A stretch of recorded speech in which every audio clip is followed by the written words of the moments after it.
Welcome back to Single Tracks and Whiskey, where today we're going to learn how to jump.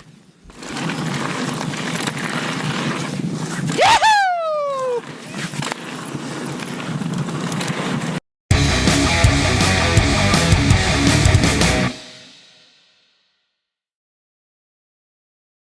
This is me back in 2005 up at I Street in Salt Lake City.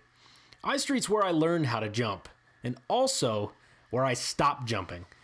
In 2006, I managed to overshoot a landing coming up very, very hard, cracked a rib, knocked the air out of me, and completely destroyed my confidence. And it pains me to say that after that day, anytime I came across any sort of jump on any sort of trail, I just went around it.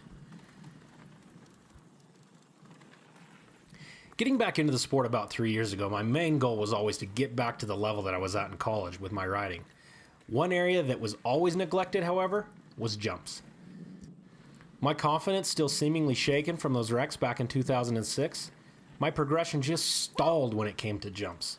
I would watch endless hours of videos online on how to do it, and it seemed I would just get worse afterwards. It was really pretty hopeless. And to be honest with you, I was at the point then when anytime I would look at some sort of a jump on a trail like these, I'd be completely fine with bypassing them. But not today. Today, I'm with two friends that wanted nothing more than to hit these jumps. And me, fed up with not doing it, decided it was time to go. All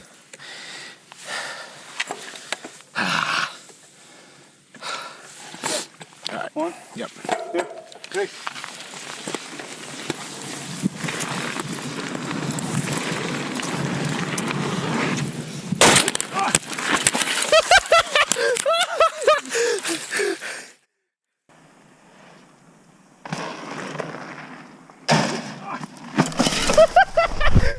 Man, that was a mess. And I've become accustomed to that type of result when I try these things.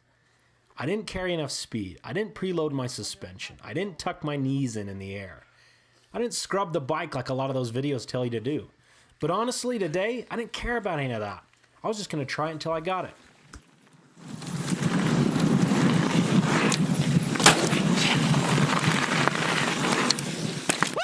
A better attempt. I think I'm getting the hang of this. Now, I just need to carry more speed into these things. Ready?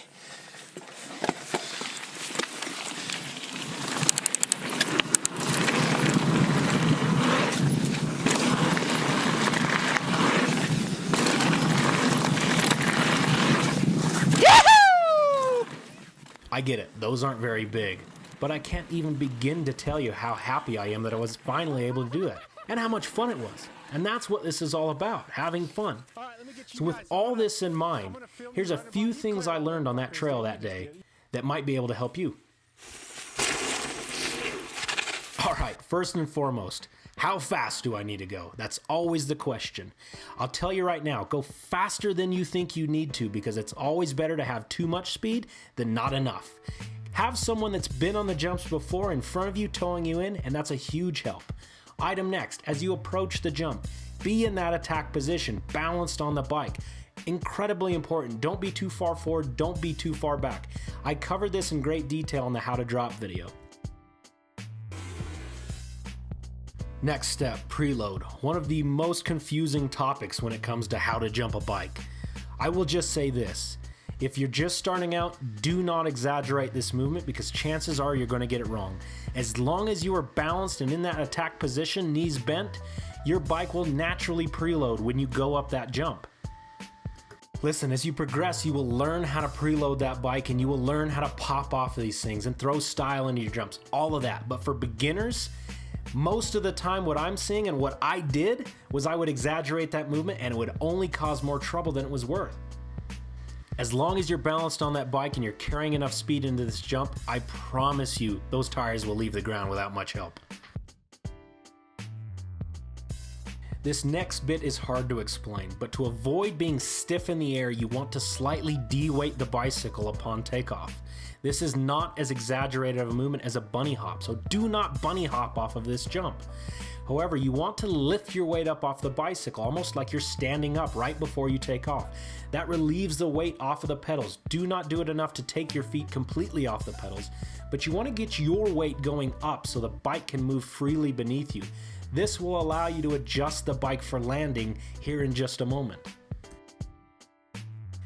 We're approaching the end of the jump, and this is where we want to spot our landing and begin positioning the bike to land with both tires on the ground at the same time. Now, in order to match that angle of the landing, we use our knees and we use our arms to position the back and front tire to try to match that angle. It does not have to be perfect. Just be sure not to be at one of the two extremes, front tire or back tire. Right when the tires hit the ground, guess what? We're back in that attack position. And I hate to keep bringing it back up, but this is the most important thing about mountain biking, is balance. Jumping is all about maintaining that balance. Being back in this position right on the landing allows him to hit the next jump in the line just the same, or the next feature on the trail. And that's it. Surely this isn't a complete clinic on how to jump, but these are some tips that help me get over this barrier, and I'm hoping they're going to help you as well. Biggest thing is to get out and try it. You're not going to know if you can do it until you try. Ride with some folks that know and follow them in. If you have any additional tips, please leave them in the comment section below. We'd love to get a discussion going. Thanks for joining me today, and we'll see you next time.